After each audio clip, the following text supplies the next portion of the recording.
Liebe Freunde, das ist nun ein Teil, ein Bruchteil von dem gehört, wie ich ihn hier von den Schallplatten, die ich weiter nichts als nur von Luft mitgebracht habe, vorgespielt und gehört haben, glaube ich, dass Sie sich wenigstens ein kleines Bild von dem machen können, wie groß die Not und das Elend vieler Menschen ist. Und wie Menschen jetzt wirklich zu dem übergehen, zu dem sie gehören. Da können Menschen bitten und da können sie beten. Die Störungen, die sie wahrgenommen haben, sind einmal nicht einwandfrei so aufgenommen, das heißt, um ihnen das rein wiederzugeben. Aber auf der anderen Seite gibt es da selbst derartige Störungen, so dass man nicht in der Lage ist, die Schallplatte so rein aufzunehmen, das heißt, was wir zu hören erhielten, immer mit Störungen ist. Aber das sind nicht all die Störungen, wie sie in Luft vorkommen. Es gibt mehrere Störungen. Die meisten Menschen, wie sie sich, was ich zuvor schon sagte, dort in Luft eingefunden haben, sind meist unvorbereitet dort. Nach außen hin erweckt es den Schein, als wären sie schon wirklich wahre gläubige Menschen. In Wirklichkeit sind eher und mehr die Menschen nur fromm und haben das hinausgetragen, was sie in sich aufgenommen, wie sie sich in den Glauben versetzten, das wäre schon das Richtige. Bei weitem ist da selbst vieles zu bemängeln, weil ja Menschen, die wirklich das Heil suchen und auch glauben, dort zu erfahren, von vielen Menschen umgeben, die sich nicht so ruhig verhalten, wie sie sich hier so ruhig verhalten haben, sondern am Laufen stören. Nach wie vor sage ich, an so einer heiligen Stätte durften die Menschen nicht laut beten, nicht mit dem Mund, sondern mit dem Herzen. Und das würde dann zu dem führen, dass viele Menschen nicht gestört werden von den einen so den anderen, hier aber von der großen Masse. Ich weiß, dass dadurch viele Menschen mehr das Heil erfahren würden, aber da die Störungen, die um sie sind, zu groß und zu stark sind. Nun, liebe Freunde, Sie erhalten die wirkliche Lehre. Ich selbst bin wirklich sehr ergriffen von dem, was ich da selbst gesehen, obwohl ich in diesem Erdenleben viel größere Not und viel größeres Elend gesehen habe.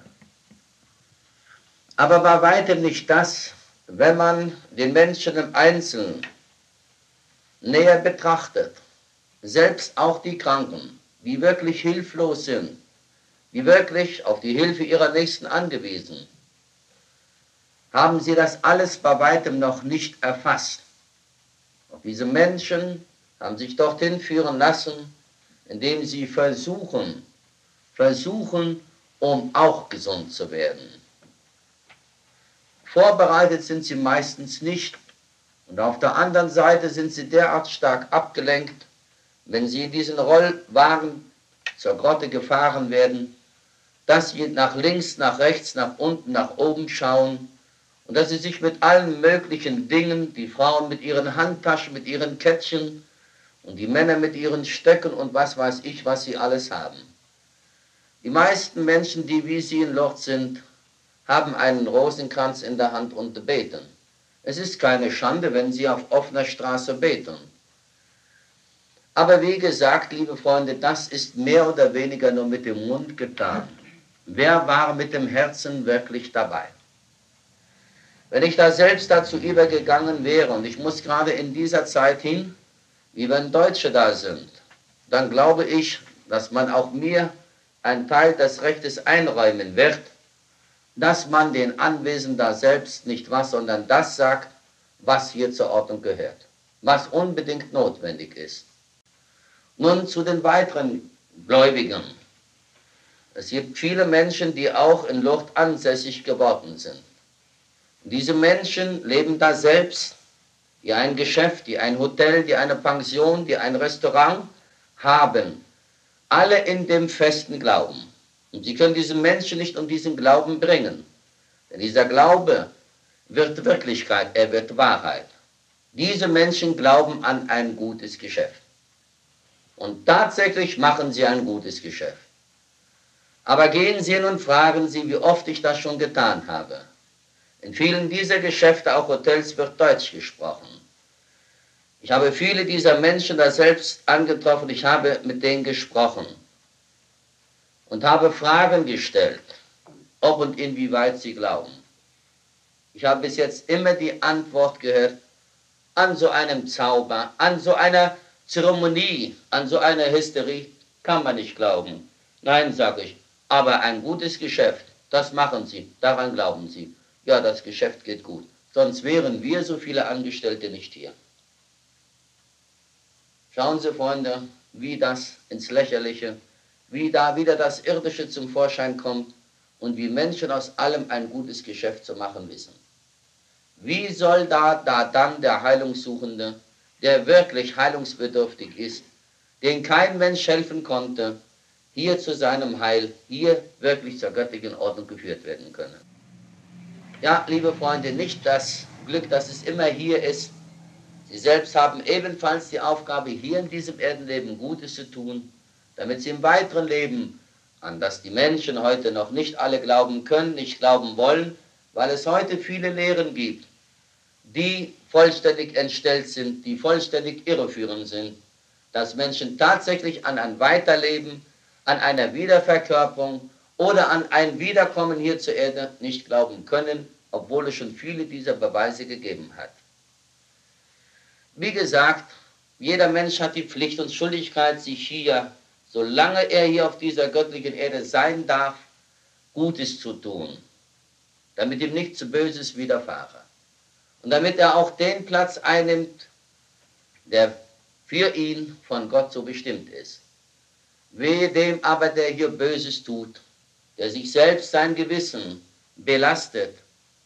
Und wenn er glaubt, dass es ihm hier gut geht, dass er dadurch, wie wenn er kurz gesagt, wie Sie sich auch auszudrücken wissen, hier über Leichen geht, nicht fragt nach einem Menschenleben, dass er nur dieser Habsucht, dieser Ich-Sucht verfallen und sich hier an das heranarbeitet, gleich wie, dass er zu viel Geld kommt, dass er da dann glaubt, sein eigenes Glück besser schmieden zu können.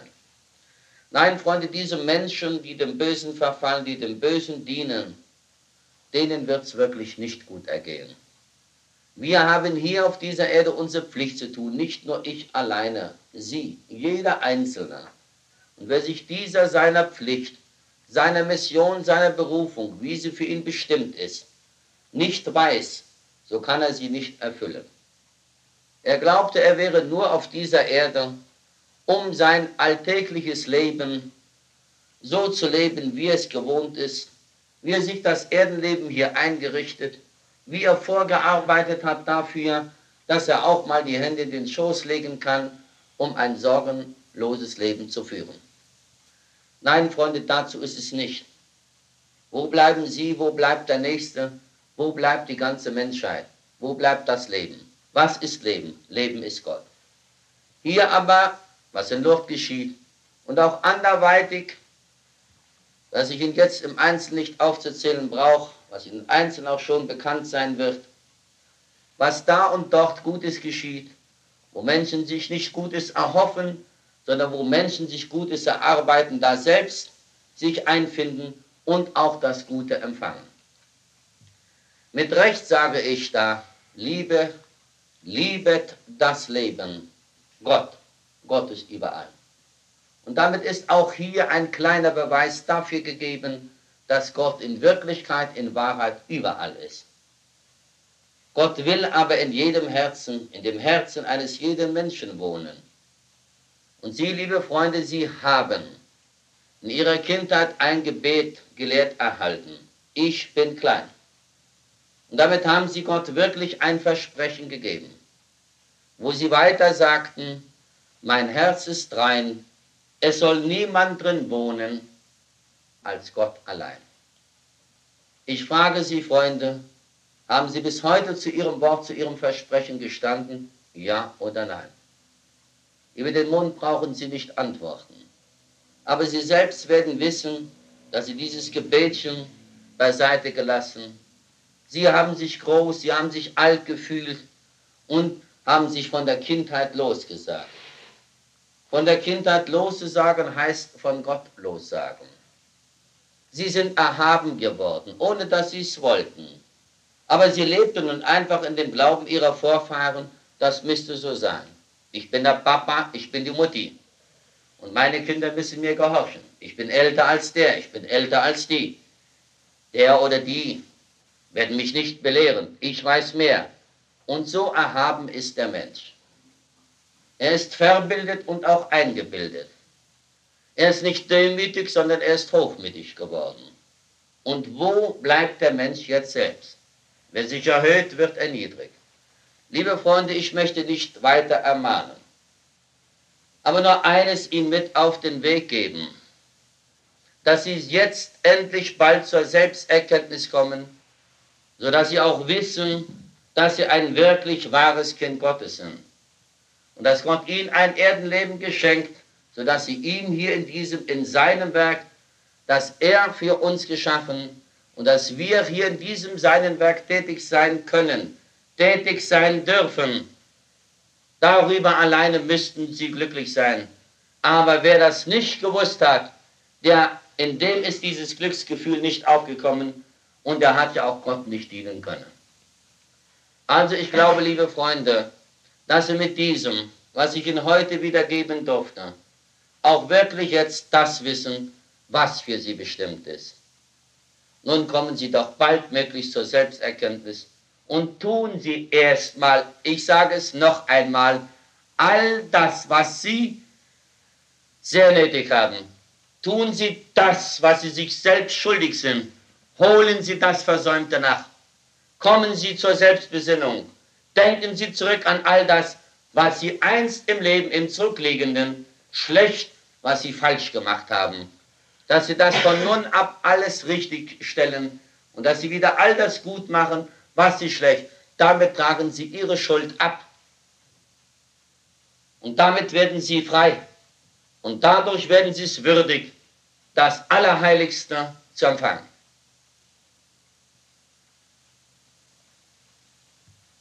Nun, liebe Freunde, ich will nicht alleine nur sprechen. Auch Sie können sich hier zu Wort melden. Auch Sie können Wahres hier von sich geben. Wie Sie es nicht nur verstanden, sondern wie Sie es empfunden haben. Wenn ich nur eine Frage stelle, warum, wieso, weshalb kommen Sie zu mir? Warum glauben Sie, dass König Sie wirklich helfen kann? Sind Sie schon überzeugt? Oder haben Sie mit Ihrem Nächsten gesprochen, der überzeugt ist? Schenken Sie ihm Glauben? Oder was bewegt Sie? Was bewegt Sie überhaupt hierher zu kommen? Demnach, was Menschen hier über den einen Namen Gröning geschrieben, dass das mein Pressearchiv, das heißt, dass ich als das meinige betrachten kann, das ich gesammelt, schon sich über 1 Meter hoch angehäuft und dass da selbst nur das Schändlichste von dem geschrieben wurde, was die Menschen in sich getragen, und da haben die Menschen ihr wahres Gesicht gezeigt, indem sie zu 99% alles frei erlogen. Aber damit haben sie viel Böses von sich gegeben. 1% von dem, was da geschrieben steht, ist etwas Wahres. Zum Teil auch übertrieben. Zum Teil auch unwahr. 1% hat man Gutes gewollt zu schreiben. Und ich muss sagen, wie ich es festgestellt, von dem ich auch selbst überzeugt bin, dass ein Teil übertrieben und ein Teil unwillig entstellt ist. Das heißt unwissenderweise, nicht erfasst.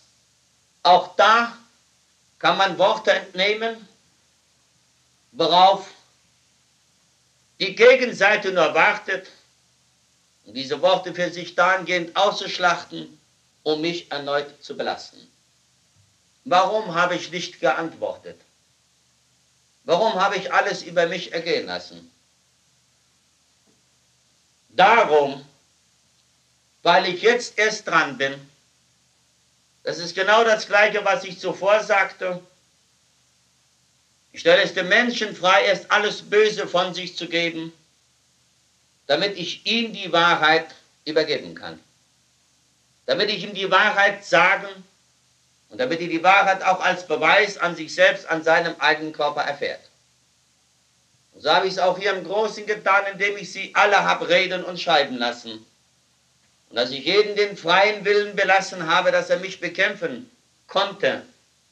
Auch wie wenn diese Menschen sich in den Glauben versetzen, sie könnten mich dingfest machen und der Menschheit zu entziehen. Jetzt erst, Freunde, ist es soweit, wo ich über dieses Material verfüge. Jetzt erst kann ich antworten. Jetzt erst weiß ich auf das, was man nicht nur gesprochen, sondern geschrieben hat, so zu antworten, dass denen allen für eine schöne Zeit das Hören und Sehen vergehen wird.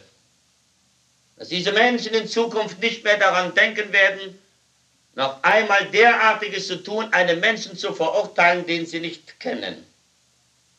Auch nicht kennen können, weil sie es nicht gewagt haben, Gutes zu erfahren. Sondern weil in ihnen das Böse steckte und sie nur hierin ihre Aufgabe von der bösen Seite gestellt erhalten hatten, Böses zu tun, um das Gute zu vertreiben, um das Gute zu vernichten, um die Menschen um das Gute, um sein eigenes Ich zu bringen. Das ist die größte Belehrung, liebe Freunde. Und Sie brauchen nicht glauben, dass nur in Deutschland so geschrieben wurde. In Südamerika gibt es auch die Zeitungen. Und so hat sich das weitergetragen. Einer schreibt von den anderen ab. Einer hört von den anderen.